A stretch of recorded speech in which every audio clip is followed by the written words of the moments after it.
Kalau di atas 1 meter itu akan macet-macet di mesinnya.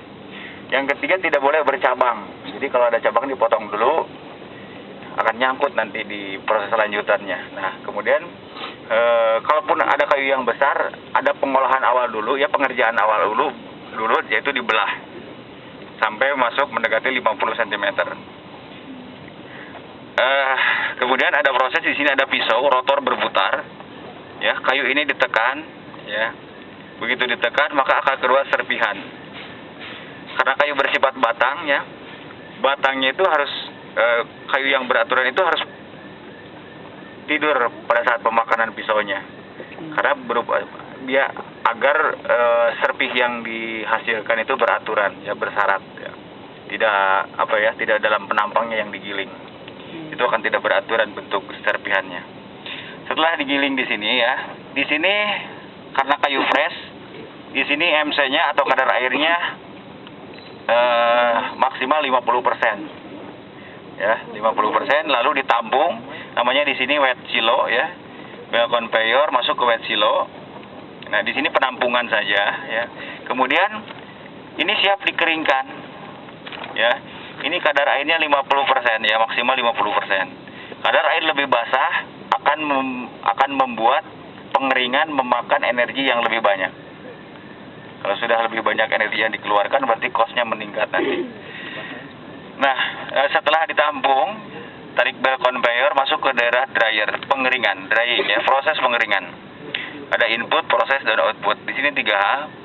Inputnya kadar airnya tadi, ya, prosesnya temperatur, kemudian satu lagi waktu. Jadi temperatur di sini diatur dan waktu perjalanan pun diatur. Nah, baru di sini ada output. Output di sini yang diukur kadar airnya juga, yaitu 3-4%. Jadi syaratnya 3-4% sebelum diproses. Nah, lebih lanjut. Kenapa 3-4%? Kalau di bawah 3 itu cenderung kayu itu kering, terlalu kering, to dry, terlalu kering, ya. Jadi kalau terlalu kering dia akan menyerap air lebih banyak. Dalam hal ini lem. Jadi lebih kering itu lemnya akan boros, lebih terserap lebih banyak. Tapi kalau terlalu basah, dia cenderung sebelum menyerap lem, dia sudah jenuh oleh air. Jadi proses perekatan tidak akan sempurna. Yang dianggap sempurna adalah 3-4%. Keluar dari dryer. Nah, pada saat keluar dryer, ya, serpi-serpi itu masih belum beraturan, ya. Kemudian di sini diproses lagi, namanya mesin hammer mill, ya. Hammer mill, cara kerjanya dia dengan memukul-mukul serpihan tadi yang sudah kering, itu akan menghasilkan partikel buat diperuntukkan untuk surface layer dan core layer. Surface layer itu ini permukaan, ya. Oh iya.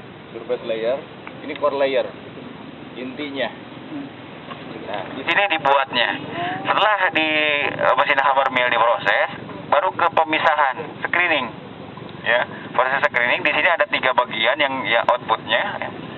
3 bagian, satu bagian untuk core layer untuk peruntukan bagian tengah, penguat. Kemudian surface layer, ya, surface layer, partikel surface layer, dan selanjutnya adalah debu. Jadi material yang tidak termasuk core layer, yang tidak terlalu lembut seperti surface layer itu menjadi debu dan ditampung sebagai bahan bakar dryer. Jadi dryer ini dipanaskan oleh bahan bakar debu, dryer. Nah, setelah disaring, ditampung di dry silo, ya, ini dry silo SL. Kalau ini tadi wet silo, ini dry silo, sudah dry, kering. Nah, kemudian masih ada proses lanjutan lagi, disaring lagi. Manakala ada partikel yang halus masuk ke bagian core pada saat proses lanjutan. Nah, disaring lagi dan kemudian baru ditampung. Ini partikel core yang sebenarnya nih, yang sudah siap dicampur lem. Demikian juga surface, ya, partikel surface. Nah, setelah sampai di sini baru pembubuhan lem. Pembubuhan lem, ya. Di sini namanya blender, ya. Jadi ada kayu yang masuk, lem yang masuk, kemudian dihomogenkan oleh mesin blender itu. Nah, di sini ada lem, ya, lem yang masuk ini ada formula tersendiri. Formula lem itu sendiri adalah terdiri dari beberapa bagian, diantaranya lem itu sendiri, yang kedua wax ya. Wax itu apa ya? Lilin ya, lilin. Yang ketiga adalah hardener. Lem sebagai perekat, digunakan untuk sebagai perekat. Kemudian wax itu digunakan, difungsikan untuk sebagai pelicin permukaan. Pertama, yang kedua sebagai isolasi untuk menahan swelling, pengembangan. Jadi pada saat disimpan, dia conditioning, ada udara basah yang masuk, dia akan mengembang. Dengan adanya lilin itu, ini akan diproteksi. Jadi diminimalisir, dihambat oleh lilin itu sendiri. Artinya PB yang sudah jadi berkembangnya sesuai yang ditoleransi karena ada lilin tadi. Pasti ada pengembangan, tapi ditoleransi dengan pembubuhan lem itu, dihambat oleh lem itu. Kemudian hardener. Hardener itu sebagai berfungsi untuk mempercepat proses settle-nya lem. Sebetulnya lem yang kita gunakan urea formaldehyde ya, UF. Sebetulnya tanpa hardener pun dia udah bisa set, tapi memerlukan waktu yang lama. Ya, 5 jam, 3 jam gitu ya. Nah, untuk mempercepat proses settle-nya lem digunakan hardener. Hardener yang kita pakai adalah NH4Cl atau amonium klorida ya. Aluminium klorid. Nah, sudah dicampur. Kemudian setelah dicampur lem, di sini berarti yang garis ini adalah garis proses kayu yang sudah ada lemnya. Ini kayu yang sudah ada lemnya dicampurkan lagi, ketemukan lagi, baru masuk bin 1 dan bin 2 di spreading ya. Bin 1 dan spreading, bin 1 bin 2. Nah, kita gunakan di sini sistem gaya sentrifuga. Cara kerja proses ini menggunakan gaya sentrifuga. Jadi artinya yang berat itu terlempar jauh, yang ringan terlempar dekat. Nah, arah laju material ke sini. Jadi karena di sini sudah tercampur antara core dan surface-nya jatuh ke bagian yang dekat. Pada saat dia berjalan, surface di bagian bawah, jatuh core jauh ke sini. Jadi surface, core itu sudah dua bagian ya, 2 lapis. Kemudian berjalan lagi material yang sudah ditaburkan, ini jatuh core. Kemudian laju lagi, baru jatuh surface bagian atas. Jadi ada permukaannya. Surface, core, kasih core lagi, baru surface. Cara kerja mesinnya seperti itu. Akhirnya terbentuk surface, core, surface, atau surface, core, surface. Ya, permukaan. Nah, perjalanannya masih jauh ke sini. Di sini dalam masih kondisi yang lembek, ya, masih yang lembek, jadi mudah rusak. Diperkuat oleh cold press. Ya, pre-press atau cold press ya. Kenapa cold press? Karena di sini hanya press dingin saja. Nah, sudah sampai di sini, keluar dari sini sudah kuat. Ya, sudah kuat, tinggal diproses panas saja. Baru ditampung, ya. Di sini ada 5 rak, satu raknya itu akan menjadi 2 papan partikel. Di sini ada 5 rak, jadi satu siklus akan keluar 10 papan partikel nantinya. Nah, setelah itu mulai di sini ada eksekusi. Nah, kembali ke proses dasar partikel ball. Partikel ball adalah 3 hal ya, 3 syarat perlakuan partikel ball. Syarat pertama adalah temperatur. Syarat kedua adalah tekanan. Syarat ketiga adalah waktu. Jadi temperatur,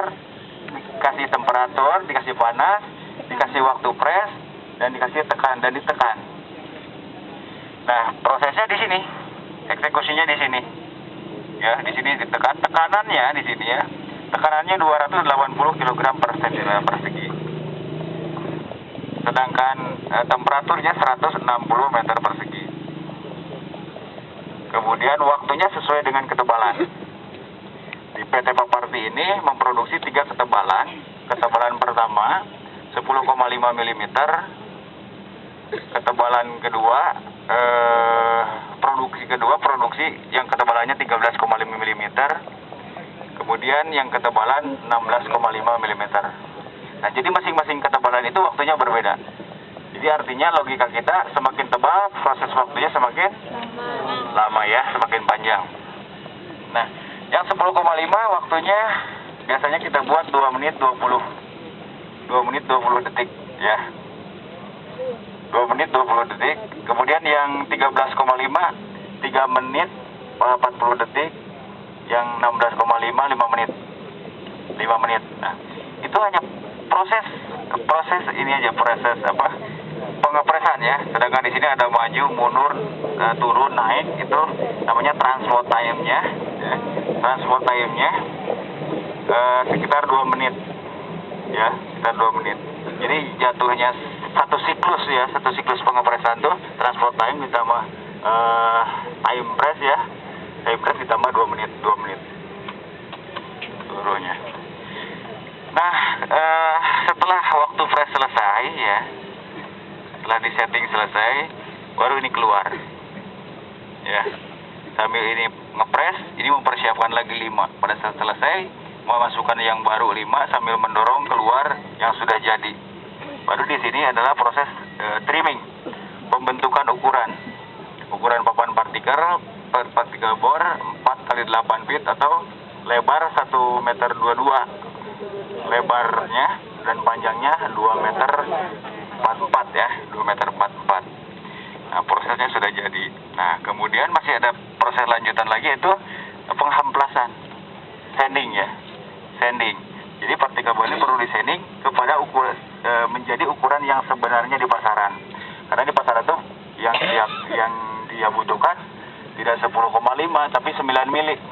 Jadi 10,5 itu produk akhirnya menjadi 9 mili, kemudian 13,5 12 mili, yang 16,5 menjadi 15 mili.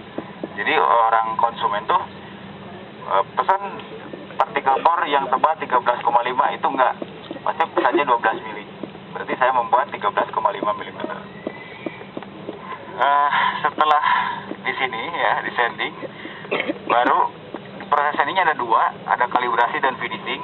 Jadi proses awal dulu pemakanan lebih besar, baru yang terakhir pemakanannya lebih kecil lagi. Karena kalau langsung satu kali sanding, itu ketebalan dari 10,5 ke 9 tuh amplasnya tidak kuat. Dia mesti ada 2 kali proses kalibrasi dulu, baru finishing 9 mili. Nah, setelah di sanding seluruhnya, baru di sini grading ya. Grading adanya pemilahan grade A menjadi cacat produk, grade B, grade C, dan grade D selanjutnya. Nah, setelah di grading, baru diproses, ada yang dipasarkan keluar PT Paparti, ada yang dipakai untuk sendiri, yaitu proses ke mebeling ya, furniture.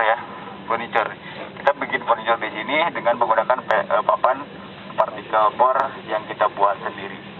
Nah, kalau ada yang ditanyakan lebih mantap lagi, ditanyakan pada saat melihat